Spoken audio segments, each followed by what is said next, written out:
ដែលយើងធ្លាប់បានជួបគ្នានាពេលរាត្រីក្រោមដួងខែពេញបរមីតែមាត់ស្ទឹងសង្កែពេលនេះផ្លាស់ប្រែជារាត្រីរនោចទៅវិញហើយក៏មានតែរូបបងម្នាក់ដែរអង្គុយជាមួយដានអនុស្សាវរីយ៍ដែលទើបនឹងចាប់ផ្ដើមហើយក៏ទើបតែបញ្ចប់ថ្មីនេះនឹកដល់ភ័ក្រដែលធ្លាប់ញញឹមនឹកដល់ក្លិនដែលប្រហើរជាប់ដៃនឹកដល់សម្ដីដែលធ្លាប់ស្អាតសចុះពេលនេះសល់តែសម្លេងតាវ៉ាវប៉ុណ្ណោះដែលកំពុងសាសងក្នុងរាត្រីដ៏ស្ងាត់នេះចំនួនពាក្យ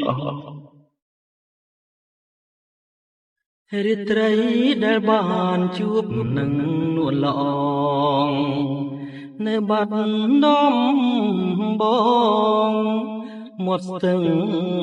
សង្កាយើងទាំងពីរនាក់សច្ចាស្បត់ស្បាយក្រោមដួងព្រះខែរះពេញបរមីរៀមលូកដៃអោបក្រសោបកាយអូនរាត្រីស្ងាត់សូន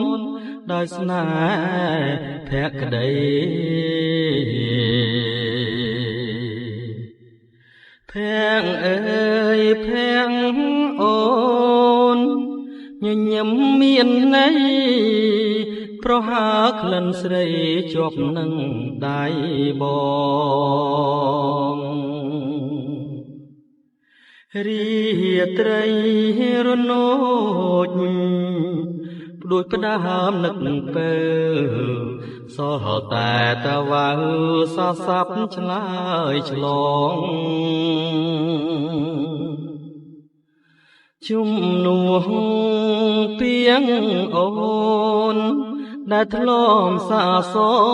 ងនៅបាត់ដំបងមាត់ស្ទឹងសង្កាសូមផ្ដាំតាមទឹកភ័យនឹកតាមខ្យល់ឲ្យឆោមនេះមុលវិលមករកស្នេហ៍ដូចរាត្រីកាលពេញបរមីខានាស្ទឹងសង្កែក្រុងបាត់ដំបងរាត្រីរនោចដូចផ្ដើមនឹកពើសល់តែតាវ៉ាវសាសាប់ឆ្លើយឆ្លងជំនួសពីងអូន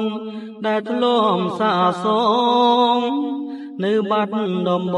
ងមាត់ស្ទឹងសង្កាសូមផ្ដាំតាមទឹកផ្ញើនឹកតាមខ្យល់ឲ្យឆោមនេះមុលវិលមករកស្នេហ៍ដូចរាត្រីកាពេញបរមីខានាស្ទឹងសង្កែក្រុងបាត់ដំបង